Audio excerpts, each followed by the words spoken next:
To my YouTube channel skill up and gear up. इसमें हम आज से बिगिनर लेवल से एडवांस लेवल तक, एडवांस लेवल से एक्सपर्ट लेवल और एक्सपर्ट लेवल के बाद सिनेरियो बेस्ड क्वेश्चन दे दूंगा मैं हर एक वीडियो में स्टेप बाय स्टेप, जिसमें बहुत सारी जो कंपनी सिचुएटेड है एमएनसीज, उसमें जो जो सवाल पूछे जाते हैं क्वेश्चंस के आंसर मैं सिनेरियो बेस आपको एक्सप्लेन करूंगा। हर एक क्वेश्चन के डिटेल आपको इन्फॉर्मेशन दे दूंगा।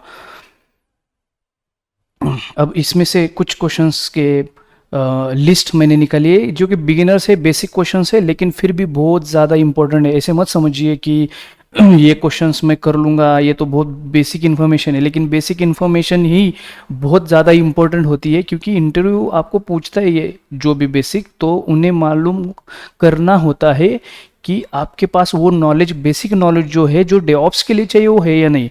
तो ये जो मैं सीरीज़ कर रहा हूँ उसके पीछे यही रीज़न है कि आप अगर बिगिनर हो, बेसिक लेवल है, कुछ 1-2 साल का एक्सपीरियंस है, तो आप इंटरव्यू क्रैक कर सको, आपको पूरी इन्फॉर्मेशन मिले सिनेरियो बेस्ड क्वेश्चंस कैसे होते हैं। तो स्टेप बाय स्टेप मैं वीडियो में ये आपको प्रोवाइड करते रहूँगा।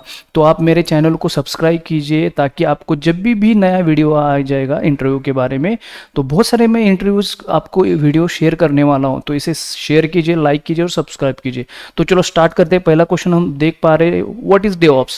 DevOps is a set of practices that combine software development and IT operation to improve collaboration, automatic workflows and accelerate software delivery. तो इसमें क्या होता है कि हम जो भी DevOps में काम करते हैं उसमें सिर्फ 2 डिपार्टमेंट का जो कॉम्बिनेशन है वो मैटर करता है, जिसमें सॉफ्टवेयर का डेवलपमेंट होता है जो कि डेवलपर करते हैं, और ऑपरेशंस में जिसे हम डिलीवरी का काम करते हैं। दोनों कंबाइन होकर जो भी काम किया जाता है वो डेवऑप्स करता है। डेवऑप्स इंजीनियर का काम ही यही है कि इंटरमीडिएट बनना सॉफ्टवेयर डेवलपर के बीच में और ऑपरेशन के बीच में। तो ये काम जो करता है उसे डेवऑप्स इंजीनियर कहते हैं, और इस टर्म को डेवऑप्स कहते हैं। सेकेंड क्वेश्चन है हमारा, what are the main goals of DevOps? DevOps के मेन गोल्स क्या है? तो डेफिनेटली ये faster delivery of software, improved collaboration between teams, automation of repetitive task, continuous feedback and improvement। अब इसमें फास्टर डिलीवरी ऑफ सॉफ्टवेयर क्योंकि DevOps का काम ही ये है कि जो भी आप सॉफ्टवेयर करोगे, उस बनाओगे, जो भी डेवलप करोगे, उसे आपको फास्टर डिलीवरी करनी है। इसकी वजह से ये डेवऑप्स कॉन्सेप्ट यहाँ पे आ चुकी है। इम्प्रूव कोलैबोरेशन बिटवीन टीम्स, ये जो कोलैबोरेशन है आपको डेवलपर टीम में, जो बहुत सारे डेवलपर्स होंगे जो आपको कम्युनिकेशन करेंगे कि ये ऐसा चाहिए, वो ऐसा चाहिए, ये पाइपलाइन मुझे ऐसी चाहिए। तो इस टाइम पे आपका कोलैबोरेशन और आपके टीम में जो भी बातचीत होगी, ये कोलैबोरेशन कहा जाएगा। इसमें ऑटोमेशन, रिपीटेटिव टास्क जो होते हैं, उसका मतलब अगर कुछ भी टास्क रिपीटेटिव हो रहे हैं तो उसे कैसे डिक्रीज किया जाए, उसे कैसे कम किया जाए, इसके लिए ऑटोमेशन का काम किया जाता है। कंटिन्यूस फीडबैक एंड इम्प्रूवमेंट, अगर आपका कस्टमर को आप कोई भी एप्लीकेशन या सॉफ्टवेयर डिलीवर कर रहे हो, तो उसमें जब भी आपको फीडबैक मिलता है, तो अगर कुछ गलतियां हैं तो उस फीडबैक के द्वारा हम उसे किस तरीके से इम्प्रोवाइज कर सके, ये फीडबैक बहुत ज़रूरी होता है। ये इस क्वेश्चन में बताया गया है। वैसे तो मैं बोलूँगा कि ये जो क्वेश्चंस है वो भले आपको बेसिक लगे, पर बहुत ज़्यादा इम्पोर्टेंट है, बहुत ज़्यादा ये करते हैं, क्योंकि जब भी आपको इंटरव्यू पूछेगा कि मुझे इस डीप में जब जाने की कोशिश करेगा, तो पहले चेक करेगा ना आपको कि आपको बेसिक नॉलेज है या नहीं। अगर बेसिक नॉलेज के आंसर ही आप न दे पाओगे तो आपको वो आगे के सवाल ही नहीं पूछेगा। इसके लिए आपका बेस अच्छा होना, एक प्रॉपर प्रोफेशनल लैंग्वेज डेफिनेशंस, इसमें वर्ड्स होना बहुत ज़रूरी है। तो इसकी वजह से मैं आपको एक बेसिक क्वेश्चंस बता रहा हूँ ताकि आप इसके पूरे आंसर प्रॉपर दे पाओगे। ये बहुत ज़्यादा इम्पोर्टेंट है। इसके अलावा मैं और बताना चाहूँगा कि ये जो मैं क्वेश्चंस और आंसर्स दे रहा हूँ आपको, ये मैंने खुद बनाए, खुद लिखे मैंने। इसकी वजह से मैं आपको एक 1 बाय 1 एक्सप्लेन कर रहा हूँ, ताकि आपको जब भी इसके बारे में इंफॉर्मेशन मिले तो आप ये छोटे क्वेश्चंस के आंसर आपके दिमाग में रख सको। जब भी इंटरव्यू आपको पूछेगा तो आप बहुत इजीली ये आंसर के कुछ वर्ड्स अगर वो भी बोल पाए तो भी आपको इंटरव्यूअर सोचेगा कि भाई इसे बेसिक नॉलेज तो है। मैं अगले कुछ क्वेश्चंस पूछता हूँ, इसके बारे में देखते हैं। तो इतना तो अगर बेसिक पे ही आप अटक जाओगे तो फिर आगे के सवाल आपको इंटरव्यू नहीं पूछेगा। मैंने टीसीएस के इंटरव्यूज देखे, विप्रो के इंटरव्यूज देखे थे, बहुत सारे एमएनसीज के इंटरव्यू मैंने क्रैक किए। एज अ डेवऑप्स इंजीनियर मैं काम कर रहा हूँ, इसकी वजह से मैं आपको बता रहा हूँ। तो अभी जो नेक्स्ट क्वेश्चन है वो है what are the key components of DevOps. तो डेवऑप्स के मेन क्या है? सीआईसीडी। सीआईसीडी तो सब ने सुना है। सीआईसीडी के बिना डेवऑप्स मतलब नाम ही नहीं है पूरा होता डेवऑप्स का। Continuous integration, continuous deployment, infrastructure as code. Infrastructure as a code nothing but Terraform. Terraform तो हमने सबने पढ़ाई कि इंफ्रास्ट्रक्चर बनाने में काम आता है।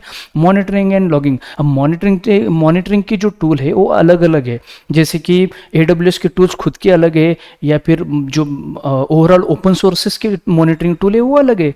तो उसके हिसाब से लॉगिंग और मॉनिटरिंग किया जाता है। कोलैबोरेशन एंड कम्युनिकेशन, वही मैंने जो पिछले क्वेश्चन में बताया था कि कोलैबोरेशन एंड कम्युनिकेशन डेवऑप्स में बहुत इंपॉर्टेंट है, क्योंकि उसके बिना अगर भी कोई भी ग्लिच रहता है तो वो पूरा का पूरा आपका काम बिगड़ जाता है। इसकी वजह से कोलैबोरेशन और communication with in the team बहुत ज़्यादा इंपॉर्टेंट है।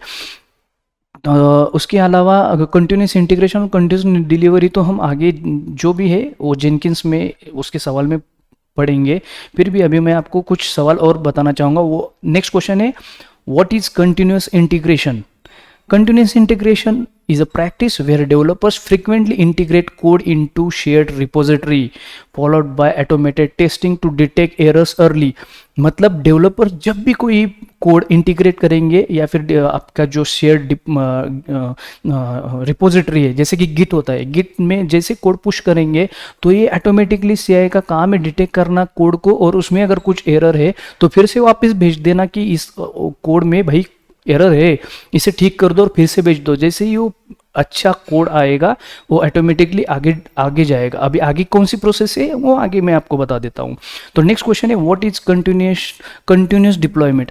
अभी कंटिन्यूस डिप्लॉयमेंट में क्या होता है कि जब भी कोड पुश होता है आपका गिट रिपोजिटरी में, वहाँ से वो ट्रिगर करता है जेनकिन। अभी वो धीरे धीरे मैं आपको पूरा प्रोसेस बता दूंगा। जैसे वो ट्रिगर हो जाएगा सीडी का काम शुरू होता है, मतलब बिल्ड प्रोसेस शुरू होते हैं। यहाँ पे बिल्ड प्रोसेस जो है इसका काम ही है कि आपका जो कोड है वो सीआई से मुझे प्रॉपर आए। अभी यहाँ पे मुझे बिल्ड टेस्ट करनी है, यूनिट टेस्टिंग करना है, सारा कोड टेस्ट करना है, और फिर मुझे इस सॉफ्टवेयर का जो भी प्लेटफॉर्म है, क्यूबरनेटिस हो सकता है, आपका डॉकर कंटेनर हो सकता है, वहाँ पे इस सॉफ्टवेयर को डिप्लॉय करना है, डिप्लॉयमेंट करना है। ये ध्यान में रखिए, ये मत भूलिए। डिप्लॉयमेंट और डिलीवरी में बहुत ज़्यादा फ़र्क है। इतना भी जब भी दो वर्ड रखे जाते हैं तो समझ में नहीं आता, लेकिन डिप्लॉयमेंट और डिलीवरी में फ़र्क है। डिप्लॉयमेंट मीन्स कि किसी भी प्लेटफॉर्म पे आपको डिप्लॉय करना है, और डिलीवरी मतलब कोई सॉफ्टवेयर है जिसे आपको प्रॉपर मैनर तरीके में उसे बनाकर किसी आपका जो कस्टमर होगा या फिर आपको जो यूज़र्स होंगे उसे डिलीवर करना है। तो इसमें थोड़ा सा डिफरेंस है, लेकिन फिर भी ध्यान रखिए कि ये एक ही नहीं है, ये आपको मालूम होना बहुत ज़रूरी है। फिर नेक्स्ट क्वेश्चन जो है what is infrastructure as a code. Infrastructure as a code मैंने एग्जांपल भी लिखा है, Terraform and cloud formation. Cloud formation है एडब्ल्यूएस का खुद का है, और टेराफॉर्म एक ओपन सोर्स है। इसमें क्या होता है, ISC is a managing infrastructure using code enabling automation, consistency and easy scalability. मतलब ये क्या करता है कि आपको जब भी कोई इंफ्रास्ट्रक्चर बनाना है, जैसे कि हमारे पास एडब्ल्यूएस का क्लाउड है या अजूर का क्लाउड है, चलो कंसीडर करते हैं कि आपके पास एडब्ल्यूएस का क्लाउड है। अब आपको हर बार तो आप उसके वेबसाइट पे जाके लॉगिन करके उसमें आपको EC2 इंस्टेंस बनाना है, आपको EC3 बकेट बनाना है, वो तो नहीं करना है आपको। तो आप क्या करेंगे, टेराफॉर्म का यूज़ करेंगे। टेराफॉर्म से आप जो भी आपको रिसोर्सेस बनाने हैं वो वहाँ पे कोड लिखेंगे। जैसे उसे बिल्ड करोगे या फिर उसे रन करोगे, अप्लाई करोगे टेराफॉर्म फाइल को, तो ये इंफ्रास्ट्रक्चर आपका उस रिस्पेक्टिव क्लाउड पे बन जाता है। ये काम है आपका इंफ्रास्ट्रक्चर एज कोड का। इसके बाद है what is version control and why it is important. DevOps में वर्जन कंट्रोल सबसे ज़्यादा इम्पोर्टेंट है, क्योंकि ये आपका जो भी कुछ कोड है उसके रिगार्डिंग पूरी की पूरी हिस्ट्री मेंटेन करने का काम करता है। अगर आपने गलत कोड किया है, आपने रोल बैक किया है, यहाँ पे लिखा भी है version control tracks code changes enabling collaboration and roll back, example git. तो इसमें क्या करता है, जब भी आप कुछ कोड लिखते हैं, ये कोड जैसे बनेगा नेक्स्ट आपका, तो ये कोड का काम ही है कि आपको इसके बारे में पूरी इंफॉर्मेशन देना, इसके बारे में आपको इंफॉर्मेशन देना। अरे ये क्या हो रहा है? तो इसके बारे में आपको पूरी इंफॉर्मेशन देना और फिर उसके बारे में आपको ये सब ट्रैक रखना उसके आईडी के साथ। ये काम होता है वर्जन कंट्रोल का। इसके बाद है what is DevOps pipeline. Pipeline मतलब कि आपकी जो डेवऑप्स का पूरा एक पाथ समझिए, एक वर्किंग डे का पूरा पाथ। मतलब यहाँ पे जैसे लिखा है a DevOps pipeline automates software delivery using stages like build, test, deploy and monitor. मतलब डेवऑप्स पाइपलाइन मतलब क्या है कि एक फर्स्ट स्टेज क्या होती है कि हमें कोड बिल्ड करना है, कोड बनाना है। कोड जैसे बनता है उस कोड को टेस्ट किया जाता है। जैसे टेस्ट उसे, अरे यार गड़बड़ हो गई।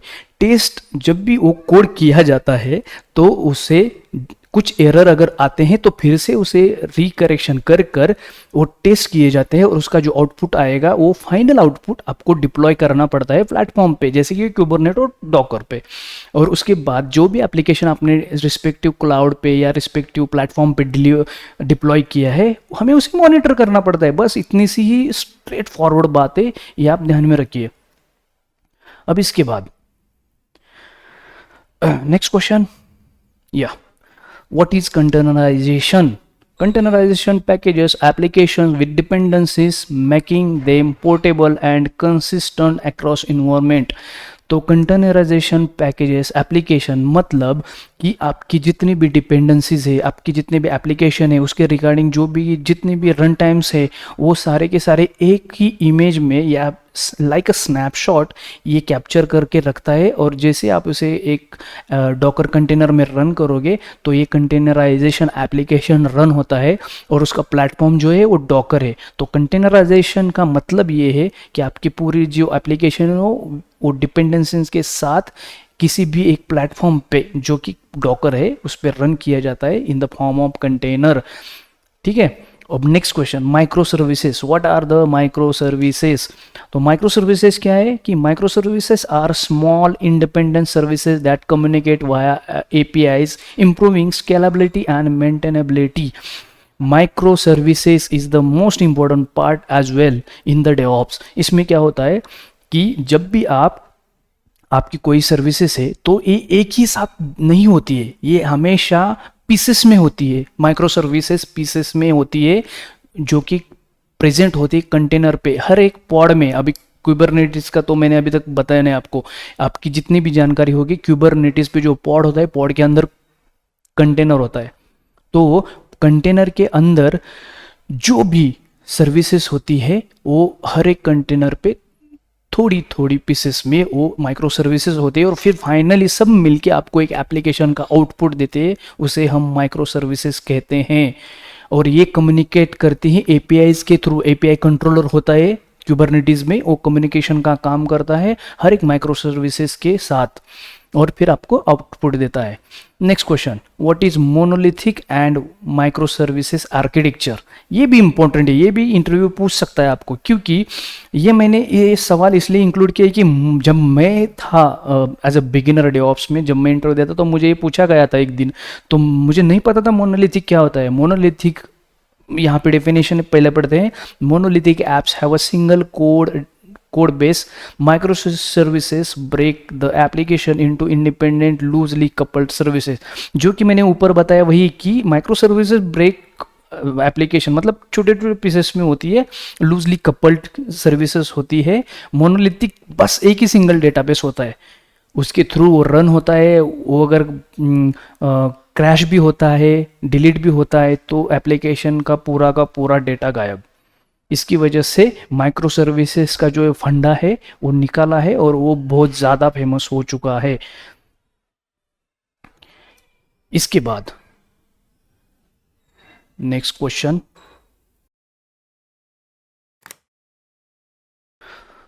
तो ये हो गया मोनोलिथिक एंड सर्विस। अब नेक्स्ट क्वेश्चन है what is blue green deployment?